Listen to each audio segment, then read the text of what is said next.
Hi friends, இன்றைக்கி நம்ம வந்து வாராகினி அம்மா டெம்பிள் தான் வந்திருக்கோம். இதுதான் என்ட்ரன்ஸ்லேயே வந்து வாராகினி அம்மா, சரஸ்வதி, பிரம்மர் இருக்கார். கீழே இறங்கி இப்படி ஸ்டெப்ஸில் போனால் வந்து கோயில் வரும். பெரிய கோயில், மூலஸ்தானத்தில் வீடியோ எடுக்க விடல. ஆனால் வந்து முடிஞ்ச அளவுக்கு நான் வீடியோ எடுத்திருக்கேன். இந்த சைடு லெஃப்ட் ஹேண்ட் சைடு நம்மளுக்கு கடை இருக்குது. அந்த கடையில் தான் மஞ்சள்லாம் விற்கிறாங்க. உங்களுக்கு தேவையான திங்ஸு அங்கே வாங்கிக்கலாம், பூஜை சாமானெல்லாம். அப்புறம் வந்து என்ட்ரன்ஸில் வந்து இங்கே பெரிய கணபதி அப்பா இருக்கார். அந்த கணேஷா கிட்ட வந்து சூரத்தேங்காய் உடைச்சிட்டு தான் உள்ளே போகிறாங்க ஜனங்க. அப்புறம் இந்த கேவ் மாதிரி இருக்குது. கேவில் வந்து உள்ளே வந்து அக்னி வாராகினி அம்மாவாக இருக்காங்க.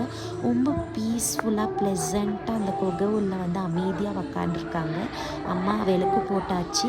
கண்டிப்பாக இந்த கோயில் போய் விசிட் பண்ணி பாருங்கள். எல்லா அவதாரம் வந்து வாராகினி அம்மா வந்து எல்லா அவதாரம், எவ்வளோ அவதாரம் இருக்கிறாங்க அந்த மாதிரி அவ்வளோ அவதாரம் அங்கங்கே வாராகினி அம்மா சிலை இருக்குது. கண்டிப்பாக நீங்கள் போய் விசிட் பண்ணி பாருங்கள். இந்த கோயில் ரொம்ப பிடிச்சிருக்கு. தேங்க்யூ. ப்ளீஸ் சப்ஸ்கிரைப் பண்ணுங்கள் உங்களுக்கு இந்த வீடியோ பிடிச்சிருந்தா. Thank you friends.